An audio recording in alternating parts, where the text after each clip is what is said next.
If ever there was a prize for the most horrible way to learn of your significant other's affair, I would probably win it and be in its Hall of Fame. Like so many people in this sub, I suddenly found myself as a member of a club that nobody ever wants to be part of. I will never forget the sound of my ex-sister-in-law's voice as she kept saying I'm sorry over and over on the phone while I drove home from a week-long business trip. I was confused and had absolutely no idea what she meant, but only after I managed to calm her down somewhat did she inform me that my wife was in hospital and that I needed to hurry home. My mind went into overdrive as I tried to get more information as well as not crash while I began speeding to get there faster. The only thing she told me is that it was an assault, then cut the call and wouldn't answer when I tried to call her again. A bit of background. My ex and I met in our mid-20s. It was through a mutual friend at a barbecue. At first she seemed almost too good to be true. Not only was she incredibly beautiful, but she was also shy and introverted. It took a while for us to officially date, but once it happened I was over the moon. When we first tried to get intimate she suddenly started crying. Should have taken this as a bad sign. I freaked out and thought it was something I did, but she apologized the next day and told me she was triggered. As it turns out, 2 years before meeting me she was in a long-term relationship and a guy that was abusive both emotionally, physically as well as mentally. He would degrade her during their moments of intimacy, then apologize afterward. She had a flashback but reassured me it had nothing to do with me, so we took things slow as she was still in therapy. It was tough, but because I loved her I believed once we got over this it would make our relationship stronger, and for a while it honestly appeared that way. Fast forward another year and we'd gotten engaged. First time intimacy also happened during this stage. I was fortunate enough to be able to buy a house for us courtesy of inheritance from my late uncle. Things were going great and I half seriously suggested we plant a peach tree, important for later on, to signify new beginnings, and she was all for it. We were wedded not long after that and quite frankly it was absolutely amazing. Of course we had our normal ups and downs like every married couple, but I considered us more lucky because she always made it a point to never go to bed upset with each other, and she would always point out gently if I did anything to upset her. Sometime later life basically happened and I was promoted at my job. It meant more pay, but it also meant I would be traveling more for work conferences and business meetings. I noticed she had been getting down a lot more and wasn't being as intimate as before. She would keep her phone close to her and even stop gently addressing things that upset her. I tried to talk to her about it, but she assured me that she was fine and this was a phase she was going through, and having no reason to not trust her I let it go. She would sometimes go to her sister's place and spend the night telling me she just needed a bit of girl time with her sister. The day I got that fateful phone call was the day she was meant to be keeping her sister company again. I remember rushing into the hospital barely breathing and frantically asking about my wife when world's most understanding and patient police officer sat me down to explain what happened. He told me he was a friend of my SIL and he happened to respond to a domestic disturbance call. He arrived on the scene to find a couple fighting. The supposed boyfriend was on top of the female punching her and she was screaming trying to scratch him. This didn't make any sense to me because 1, this had nothing to do with my wife because we're married, and 2, literally everyone who knew my wife knew she wouldn't do that. He gave me a knowing look and placed his hand on my shoulder, then told me to be very calm because said girlfriend was actually my wife. If it weren't for the severity of the situation I would have laughed in his face, but something in the way he said everything made me believe him. I then was ushered in by a nurse to see my wife, and what greeted me to this day I still can hardly find the words to describe it. I just stood there for what seemed like an eternity, then a doctor came in and explained her injuries to me. The jaw was slightly fractured. Her left eye was completely swollen shut and had massive bruising covering half of her face as well as 3 broken ribs. Then the doctor dropped another bomb and told me she was pregnant. I still couldn't understand how this happened. Then I caught sight of her sister. She at first tried to avoid me, but at the persuasion of her police officer friend she told her what she knew. It turns out my wife's ex had gotten in contact with her 5 months ago. He was doing this redemption pyramid step thing where he would apologize to people he has wronged in order to clear his karma. Anyone else BS meter going crazy right now. They began talking more, then he convinced her to meet up for coffee and show her he was a changed man. Obviously old feelings resurfaced, coupled with the fact that he appeared changed now. It soon developed into an emotional affair. My wife approached her sister for advice, who told her to take things slow and just get it out of her system if she needed to, which then led to a physical affair 3 months later. She actually told my wife that she should at least make peace with her ex in whatever form it may be, and even offered to cover for my wife once in a while. My SIL was in tears at this point and kept apologizing to me, saying that she didn't know about the abuse as my wife never told anyone other than me and her therapist at the time about it. I was numb. I just couldn't feel anything and was absolutely dumbfounded by my wife's actions. When my wife finally woke up I was there and she burst into tears upon seeing me. I spent the following months in zombie flight mode. There was individual counseling for her as well as marriage counseling for us at the strong urging of her family. In counseling she was surprisingly forthcoming about how it happened and how she absolutely hated herself for causing me pain. She mentioned how at one point on her way home from his place she actually fantasized about driving into the river because she smelt like him and didn't want his scent to corrupt me. However, that made sense. She said she tried to end it but was too weak, and only after learning that she was pregnant that it actually woke her up and made her realize that any further contact with this man was toxic to not only her but the unborn child as well, hence went to end things in person for good when he snapped on her.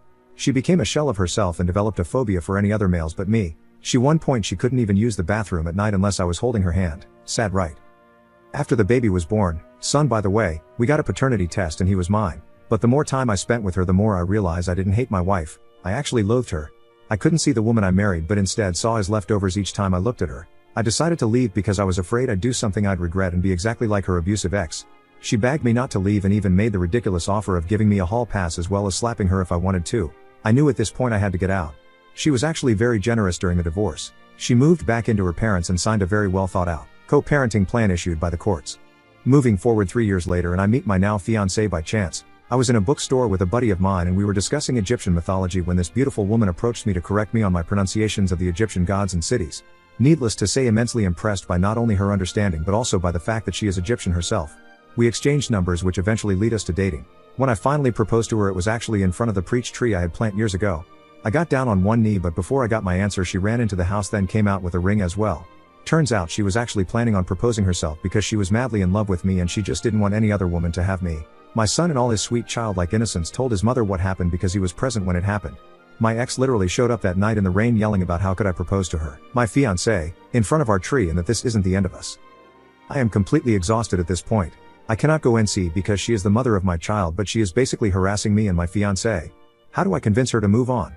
To get over her fear of men and not force me to get a restraining order? Sorry it was long, but I am really desperate. Edit. Wanted to ask a question to the insightful women of Reddit. Something that still bugs me to this day is the fact that she even made time for her ex who took pleasure in destroying her only for her to suffer a much worse fate. Is it normal for the abused to want the attention of the abuser even if she might hate him? Something my ex said once. Edit 2. Forget to add this in the original post. When my fiancé presented me with the ring which she was going to use to propose to me, she had an engraving on the inner band which states, "To my pharaoh." Damn, I love this woman. Update. Discovered my wife's, now ex, affair the day she was admitted into hospital. Now years later she can't accept my engagement to my fiancé. Why didn't expect this type of response. Thank you all so much for your support and kind words, both for me, my fiancé and my ex. It's sad that my situation with my ex and her abusive past isn't as uncommon as I thought. Reading some of your similar cases really makes one almost lose hope, but glad to see some people have recovered from them. Now for what has happened since my first post. First off, a big thank you to user Mama202045 for your simple yet amazing advice, saved us a lot of trouble. Now on to what has happened so far. Since my last post, my son's birthday was coming up and he told us he wanted to have a camp night for it. Now I must explain, the boy absolutely loves the outdoors. Everything from camping to hiking to even playing in rivers are his favorite, and obviously due to the ongoing situation we cannot go to our usual spots, so I offered my backyard for it. Another request he had was for my ex to sleep over as well. He wanted to imitate a scene from one of his kid adventure shows where both parents are sitting on either of the child and all three are roasting marshmallows on the campfire.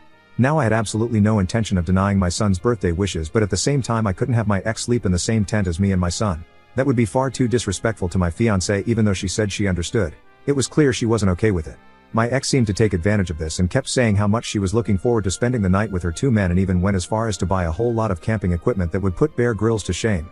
She was certainly trying to rub it in my fiancé's face and wasn't graceful about it either. I had to tell her to stop a couple of times, but she only relented when I threatened to invite her sister. Ever since our divorce, my ex has had a burning hatred for her sister. She, my ex, acknowledges her role in the destruction of our marriage but blames her sister for encouraging the affair and not safeguarding from her making choices that would ruin hers, but more importantly, according to her, our life together. It's gotten so bad that she refuses to let her sister spend any significant amount of time with our son, which at one point caused my ex Sil to have severe depression. My ex Sil has been trying for years to reconcile with her sister, but it just seems to get worse as time goes on. A Redditor Mama202045 offered me a simple and effective solution. She suggested I go out and purchase a multi-room tent, that way my fiancé could be included. I wasted no time and immediately went out to get one. Of course my ex wasn't too happy about that, but was glad to be under the same roof as me. During the birthday celebration, my son was on cloud 9. He ran around the yard and pretended he was a great explorer discovering a new land.